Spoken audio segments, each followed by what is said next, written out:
Conflitos existenciais, a culpa. Estamos dando sequência à nossa série aqui na área de terapia da reencarnação. Seja bem-vindo ao canal Sérgio W. Soares. E já estamos há 4 semanas falando sobre a psicologia da culpa, utilizando o livro Conflitos Existenciais, da Joana de Ângeles, psicografado pelo Chico Xavier. Eu estou deixando aqui um card, no final do vídeo eu vou colocar o link do primeiro vídeo dessa série, dessa parte da culpa, tá ok? Então você vai acompanhando, vai entendendo, vai trabalhando aí esses processos.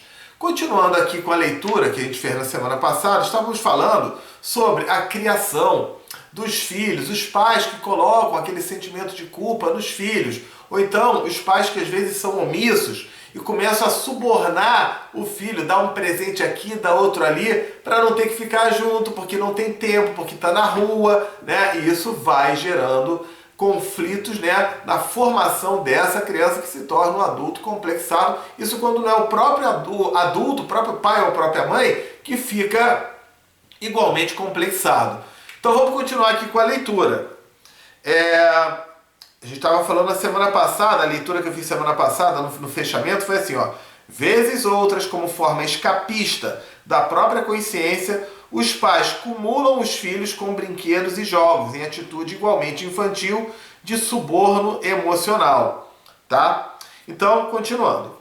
Apesar de pretender tornar-se independente, o educando, ou seja, a criança, né, invariavelmente cresce codependente, isto é, sem liberdade de ação, de satisfação, culpando-se toda vez que se permite o prazer pessoal fora dos padrões estabelecidos e das imposições programadas. Então, se você quer ver uma coisa, às vezes tem a criança, tem a pessoa que está rindo que ela gosta de rir. Você está rindo de quê? Não tem graça nenhuma, eu não estou achando graça nenhuma. Vê se eu estou achando graça, por que você está rindo? Não pode rir, não é para você rir. O próprio pai, ou a própria mãe, ou a própria pessoa já condena por ela. Ela está rindo que ela está rindo, que ela gosta de rir, que ela é feliz. Aí ela se sente culpada porque ela está rindo, entende? Vamos continuar. Para poupar-se a problemas, perde a capacidade de dizer não, a espontaneidade de ser coerente com o que pensa, com o que sente, com o que deseja. Ela se sente totalmente reprimida.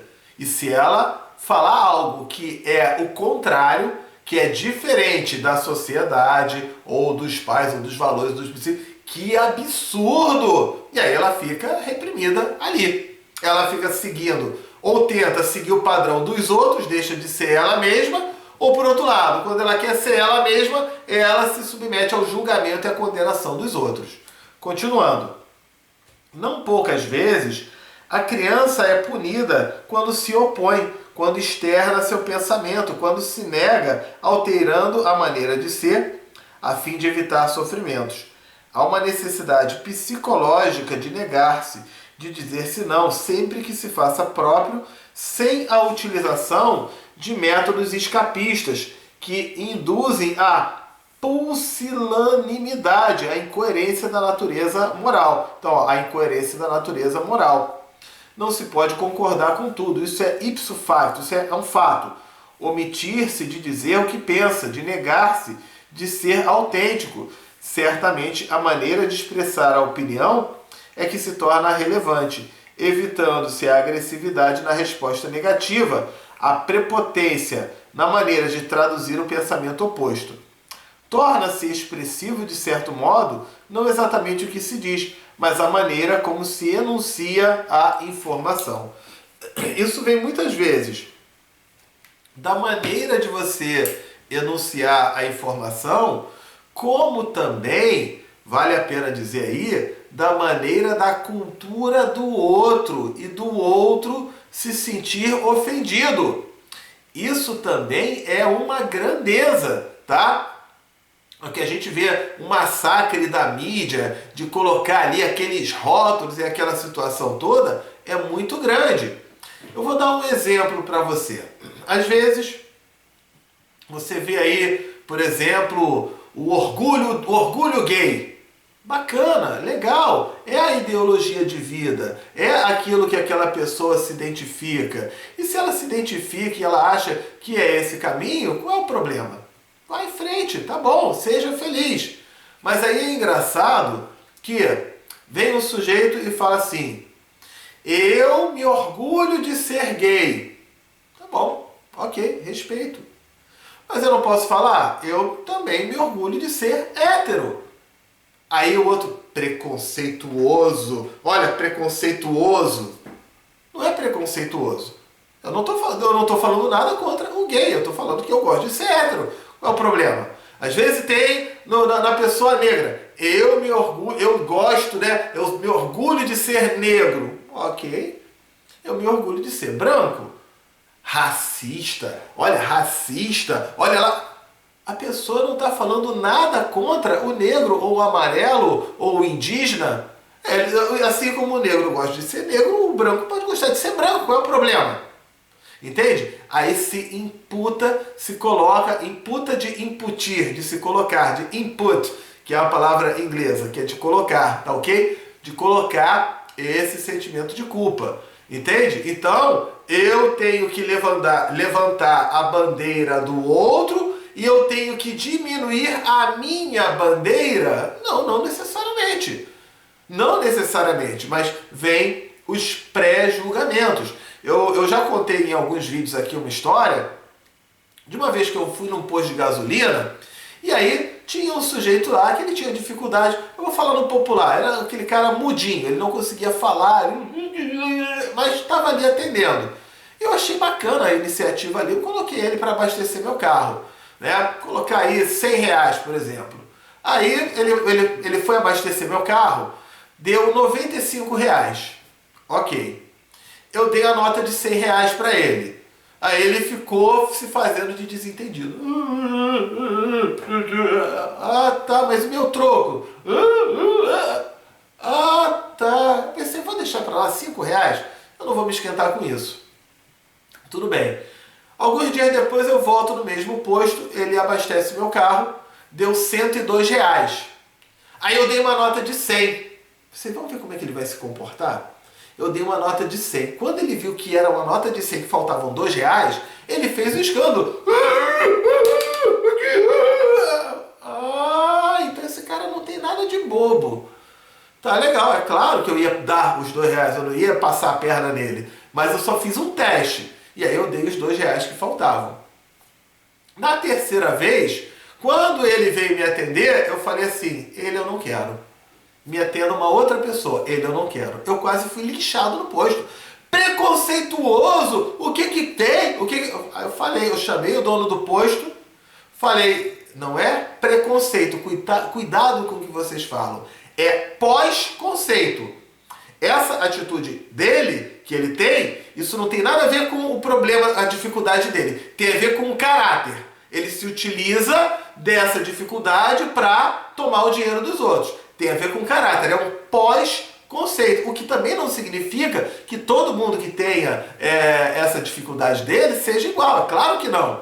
Mas repara, e aí já coloca a culpa, já coloca o preconceito, já martela na pessoa o sentimento de culpa.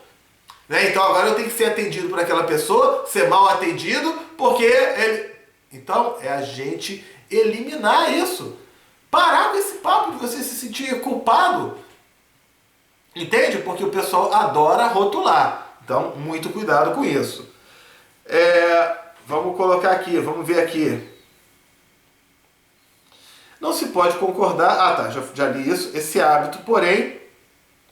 Então, eu vou me expressar, eu vou ter um jeitinho de falar, um jeitinho de colocar, mas eu vou manter a minha firmeza e eu vou manter a minha convicção, como esse exemplo do posto, né? Que me chamaram de preconceito, e já pensou? Não, pode vir sim, atende aqui, ó, me rouba aqui mais R$10, mais R$15, mais R$5, porque senão eu vou me sentir culpado porque os outros vão me chamar de preconceituoso? Não tem, aliás, não tem nada de preconceito aí nessa história.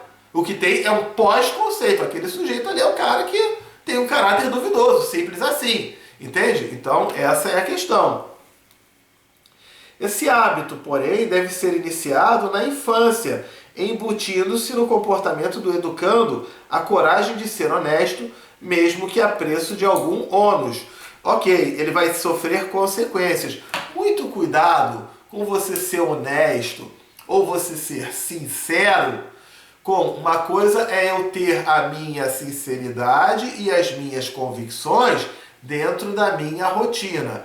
Outra é eu ser o super sincero e aí eu acabar agredindo o outro, ofendendo o outro, tratando mal o outro. São coisas completamente diferentes. Ok? Vem uma pessoa que fala que gosta de azul e de repente eu não gosto de azul, eu gosto de amarelo. Eu posso dizer que eu gosto de amarelo, mas nem por isso eu vou detonar a gostar de azul. É um mau gosto, né? É horrível isso. Olha, eu sou muito sincero, eu não sei como é que você gosta de azul. Gente, isso aí se torna uma falta de educação. Cuidado para não entender com você ser sincero e ser honesto, com você ser mal educado. Existe uma diferença muito grande nisso aí, tá? Vamos continuar. Essa insegurança na forma de proceder e a dubiedade de conduta, né, a conduta dupla, a que agrada aos outros e aquela que a si mesmo satisfaz, quase sempre desencadeiam processos sutis de culpa, que passam a zuzir o indivíduo na maioria das vezes em que é convidado a definir rumos de comportamento. Então aqui a gente entra numa parte do sentimento de ingratidão. A culpa pode apresentar-se a partir do momento em que se deseja viver a independência, como se isso constituísse uma traição, um desrespeito àqueles que contribuíram para o desenvolvimento da existência, que deram orientações, que se esforçaram pela educação. Olha, eu tanto fiz por você, eu paguei escola para você, eu fiquei com você, eu cozinhava para você, eu lavava a sua roupa, eu passava a sua roupa, e agora você quer sair de casa, agora você quer se casar, agora você quer morar sozinho, agora você quer morar em outro país, em outra cidade, em outro planeta, né? Você é um ingrato. E aí aquela pessoa fica, ai meu Deus, eu sou ingrato mesmo e tal. Começa a ficar com esse sentimento de culpa, ok? Porque faz ela se sentir ingrata. Quando ela não tem nada de gratidão, ela viveu a fase dela, viveu a vida dela e tá na hora dela seguir os seus caminhos, de seguir os seus rumos. O outro é que tem que trabalhar a questão do desapego, de entender que seu filho cresceu, evoluiu, se desenvolveu da mesma forma que você, adulto, foi criança um dia e chegou a hora de você também criar asas e voar. Percebe aí? Então vamos lá. Entretanto, merece considerar que se o esforço foi realizado com o objetivo de dar felicidade, a mesma começa a partir do instante que o indivíduo afirma-se como criatura que tem capacidade para decidir, realizar e fazer-se independente. Bom, esse aqui estudo está sendo a parte D. A culpa, primeira parte D, a psicologia da culpa, tá? Na semana que vem a gente vai fechar essa parte da psicologia da culpa e depois vamos entrar nas consequências da culpa não liberada. Dentro desses processos, eu volto a falar, uma terapia ajuda demais na tua busca, no teu autoconhecimento, de você fazer aquilo que você gosta sem se sentir culpado ou ingrato com os outros. Tá aqui o link, www.terapiadareencarnação.com.br. Entra, assiste lá o vídeo que eu explico, assiste os depoimentos. Terapia da reencarnação não é terapia de vidas passadas, é muito além de terapia de vidas passadas. Olha lá, olha os depoimentos, clica lá e marca uma primeira sessão online sem compromisso. Eu tenho certeza que você vai gostar muito. Muita gente pede meu WhatsApp particular, quer mandar uma mensagem para mim, está aparecendo aqui na tela também, 21 99247 5631. Vou repetir, 21 99247 5631. Pode mandar mensagem, pode mandar sua pergunta, tá? Se inscreve no canal, curte, conforme prometido eu estou botando o link do número 1, da primeira parte A, e aqui uma playlist com outros casos de terapia da reencarnação. A gente fala de ressentimento, a gente fala de preguiça, a gente fala de raiva, a gente vai trabalhando todos esses aspectos. Combinado então?